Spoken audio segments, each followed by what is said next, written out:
In May of 2019, I landed myself a week-long stay in a psychiatric hospital. Recently, I talked about the good of my stay there. It's up here if you want to see it and haven't already. But it wasn't all bad. But there was still some bad. And that's what this week's video is about. The bad of my psychiatric hospital stay. And know that I am fully aware it could have been worse. I was voluntarily committed. I was almost involuntarily committed, but talked myself out of it. But I still ended up behind multiple sets of maglock doors for a week. Yeah. And let out to a outdoor area that had a 12-foot barbed wire fence. Yeah. Even though I was there voluntarily, I felt like I had become involuntarily there. Yeah. Because fun fact, if you leave before the end of your stay, if you're voluntarily committed, insurance might not cover the stay.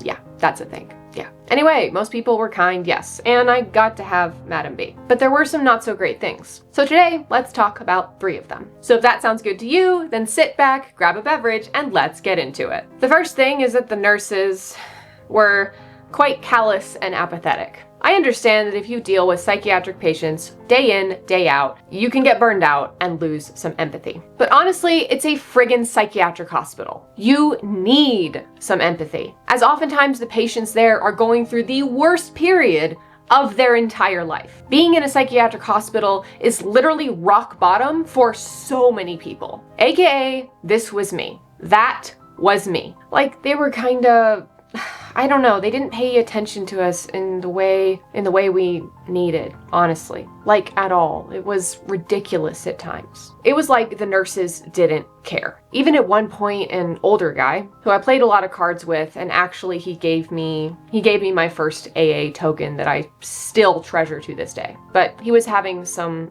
chest pain, some pretty serious chest pain. And it took the nurses ages to get over to him to do an assessment. I was an EMT at the time, so I made sure he was okay in the meantime with the knowledge that I did have. Like, I was actually ready to do CPR. I am so good at CPR. But thankfully, I didn't have to. But that callousness, that lack of care was astonishing because technically, we were in a hospital. Like, what the heck? It shouldn't result in a nurse taking forever to get to somebody with severe friggin' chest pain. Like, you guys already know, chest pain could mean a heart attack. That's a medical emergency. All right, enough about that.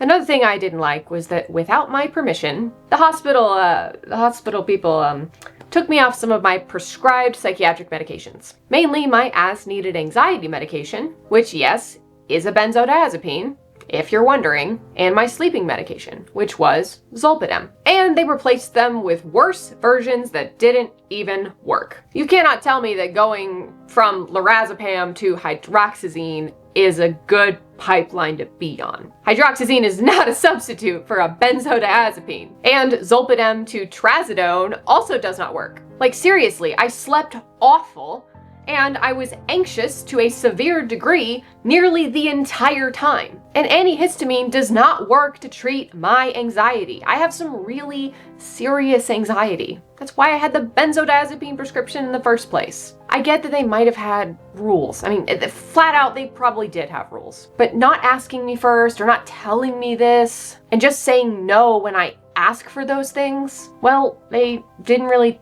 tell me that they took them off my list, or why they did. They literally refused to tell me or talk about it, which was really not great. They also upped my antipsychotic to the point that I couldn't talk right for a few days. All because I said I was still hearing voices. Ah yes, psychosis, bad, bad, bad, no matter what. That's a crappy mentality that I don't agree with. They didn't ask if my hallucinations were distressing or causing me issues. Whether or not they were kind or mean or anything in between. They just upped the medication and I had to deal with the consequences of not being able to talk right for 3 days. Which, to be fair, is a side effect that I am used to whenever I go up on this antipsychotic that I take. I take olanzapine.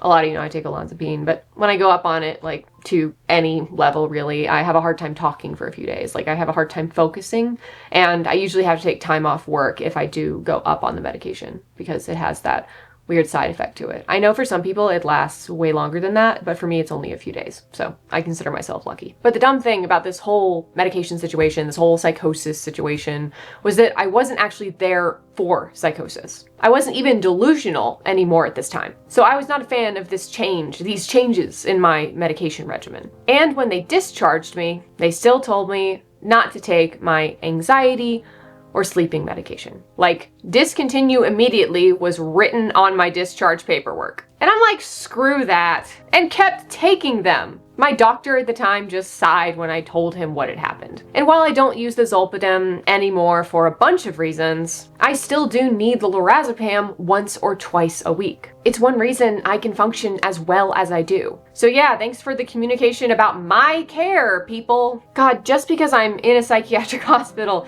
doesn't mean I'm not conscious enough to, like, understand my own care. And again, they refused to tell me why. So if you guys know, if any of you work in psychiatric hospitals or have experience in psychiatric hospitals, please do tell me why they took me off those medications. Like, if it's some rule I missed or something, because it really caught me off guard. But I just wish people would try to get through to me, like, what they were doing.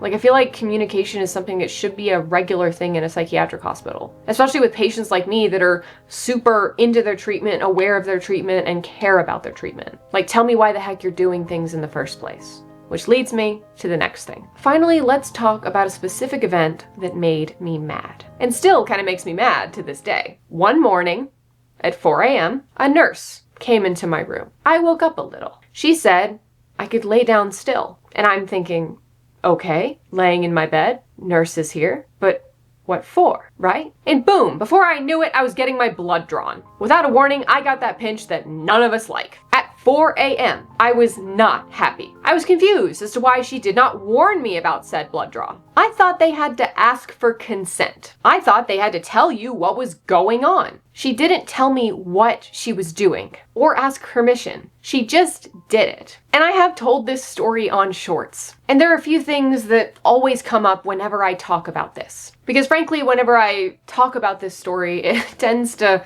blow up and go a little viral every time. So let's talk about the things that I commonly get real fast and maybe answer some questions that people tend to have about this. First common comment is roughly saying that I'm not in the psychiatric hospital for bedside manner. I'm there to be safe. And that last part is technically true. I am there to be safe. However, the first part could not be farther from the truth. Once again, I truly believe that empathy is important in a psychiatric hospital, arguably more than most medical settings. So I don't like that comment whenever it comes up. I don't deserve to have my blood drawn at 4 a.m. without being told that that's what was gonna happen. That is not cool. It is wrong. Also, people for some reason love saying that the reason they did it at 4 a.m. was because patients are more compliant when they're sleepy. What on earth? I had pain and I didn't know why. I didn't know why I was feeling pain. It took me a second to realize what was going on. And when you do feel pain without knowing why, there is a chance you're gonna lash out about it. If anything, doing it at 4 a.m. without telling me what was going on while I was still sleepy was more risky than doing it while I was more awake. So that makes no sense to say. And it also perpetuates stigma that people with psychotic disorders and mental illnesses are inherently violent and dangerous and need to be having their blood drawn at 4 a.m. when they're sleepy for the safety of the nurses. Like, you'll see how that sounds very stigma oriented and kind of makes me feel like crap as a patient.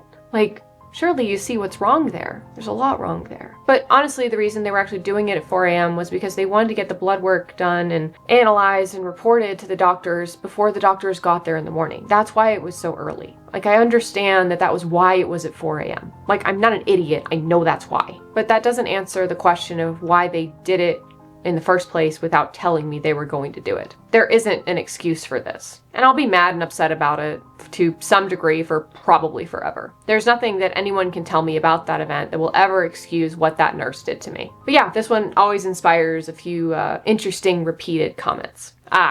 Fun. And that's 3 things that were bad that happened in the psychiatric hospital. If you guys want, you can actually share your own experience. I know I will be topped by some of your stories because I have heard plenty of things from bees in the hive about the awful things that have happened in psychiatric hospitals around the United States and even in other countries. So don't worry, I actually already know that what happened to me was mild compared to some people. But yeah, share if you want to. I'd love to hear. And if you want to hear about good things that happened during my psych ward stay, you can check it out right over here. But other than that, thank you so much for joining me in making the uncomfortable comfortable. Subscribe if you haven't already, and I will see you in the next one. Bye guys!